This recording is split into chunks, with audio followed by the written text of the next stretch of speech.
누군가의 제보에 의해서 걸리는 경우가 제일 많아요. 제 친구 중에 그런 친구가 있더라고요. 잡혔어요?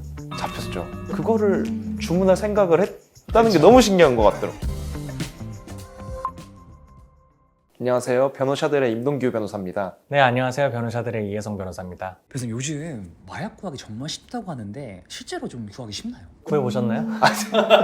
저는 구해본 적은 없고요. 일하다 보니까 요즘 마약이 정말 구하기 쉽구나 이거는 확실히 알 수 있었습니다. 실제로 어떤 방송국 PD는 텔레그램으로 구매해서 30분 만에 막 받은 경우도 있고 하던데요.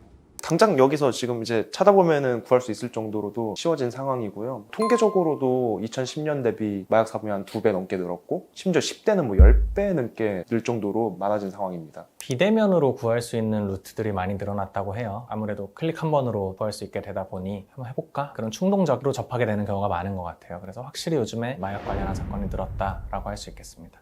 마약 거래가 굉장히 또 은밀하고 조직적으로 좀 이루어질 것 같은데 실제로 여기 적발이 좀 어떻게 되나요? 생각보다 되게 당돌하신 분들이 많아요. 공항에서 바로 잡혀가지고 뭐 긴급 체포되는 경우도 있고 통관에서 적발된 거 이제 소포 받으려고 하면은 기다리고 있거든요. 이제 거기서 바로 또 긴급 체포되는 경우도 있고 뭐 실제로 보신 케이스인가요? 제가 본 건 아니고요. 제 친구 중에 그런 친구가 있더라고요.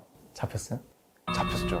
사실 저는 그게 제일 궁금하더라고요. 그거를 주문할 생각을 했다는 게 너무 신기한 것 같더라고요. 방금 통관에서 걸리고 이런 경우도 말씀해 주셨지만 누군가의 제보에 의해서 걸리는 경우가 제일 많아요. 흔한 경우는 이제 공범인데 같이 뭐 마약을 투여하던 무리가 있을 거 아니에요? 그 중에 하나가 잡혔다. 이제 그 친구가 조사받는 과정에서 고구마 줄기 캐듯이 다 같이 걸리는 경우가 많습니다. 왜 영화에서 보면 끝까지 말 안 하고 그런데 영화 같은 데서 보면은 끝까지 버티고 하는 경우도 있는데 수사기관에서 두슬리기도 하죠. 왜냐하면 유무죄도 중요하지만 유죄가 인정됐을 때 얼마나 강하게 처벌받느냐, 이걸 이제 양형이라고 하는데, 양형에 있어서는 수사에 얼마나 협조적이었냐, 본인의 범행을 인정하고 반성하고 있느냐 하는 것들이 이제 양형에서 고려가 되기 때문에 보통 이제 수사기관분들이 다른 공범이나 이런 사람들을 잡기가 좀 막막하거나 할 때는 조력을 요청하는 경우도 있죠. 공범 때문에 잡히는 경우도 있지만 상선, 이제 판매자가 잡혀가지고선 같이 잡히는 경우도 많습니다. 텔레그램으로 이제 구매를 하려고 하면은 보통 판매자가 계좌번호를 보내주는 경우가 있고 거기다 이제 입금을 하게 되면은 비대면으로 마약을 받는 경우가 많은데요. 계좌들이 대부분 다 대포 통장이거든요. 상선이 잡히면은 같이 털리는 거죠. 통장도 털리고 통장에 입금한 사람들도 이제 싹 다 불러가지고 자백받고 아니면 마약 검사하고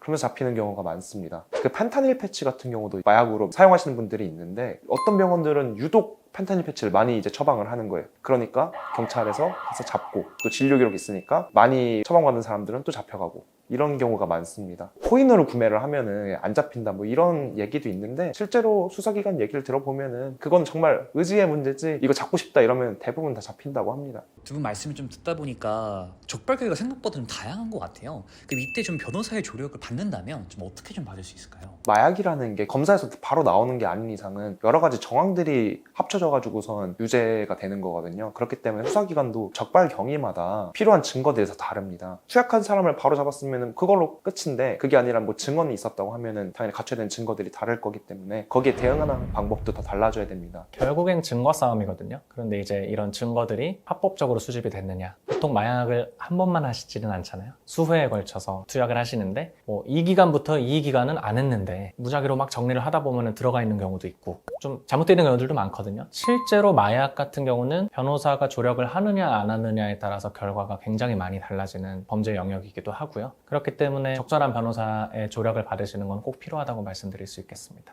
그 말씀 주신 여러 가지 경로로 적발된 사람들 입장에서는 또 기사교에 포함해서 선처를 되게 원할 텐데 좀 어떻게 좀 해야 될까요? 앞으로 안 한다고 그렇죠. 네. 어필하는 게 제일 중요하겠죠. 음주운전도 마찬가지고 마약도 마찬가지고 가장 많이 쓰이는 게 근절 교육을 받았습니다. 내지는 앞으로 내가 더 이상 하지 않겠다는 의지를 보여주는 것도 중요할 것 같고요. 진심으로 반성하고 수사에 협조하고 있는지 뭐 이런 것들도 중요하게 작용을 할 것 같습니다. 가족들의 유대관계도 중요할 것 같은데요. 가족들이 이제 얘 앞으로 내가 뭐 때려 죽여서라도 못하게 하겠다. 같이 탄원서를 내줄 수도 있는 거고요. 그런 의지를 보여주는 게 되게 중요할 것 같습니다. 지금 당장은 이렇게만 말씀드렸지만 사실은 구체적인 사건에 있어서 양형을 주장할 수 있는 포인트들은 굉장히 많습니다. 이런 것들이 꼼꼼하고 이 사건에 대해서 이해도가 높은 변호사를 찾아가시는 편이 중요하다고 할 수 있을 것 같아요. 저희가 마약은 시리즈물로 준비를 하고 있잖아요. 네, 앞으로 할 게 많죠 이제. 오늘은 이제 어떻게 적발이 되느냐를 다뤘지만 앞으로는 일종의 타임라인 순으로 어떤 대응을 해야 되고 어떤 부분들을 주의 깊게 봐야 하는지에 대해서 영상을 계속 준비할 생각이니까요. 저희 영상 계속 관심을 가지고 지켜봐 주시면 감사하겠습니다. 구독, 좋아요, 알림 설정까지 부탁드립니다. 알림 설정은 제가 말해야 되는 거 아닌가요? 네, 아무튼 부탁드리겠습니다.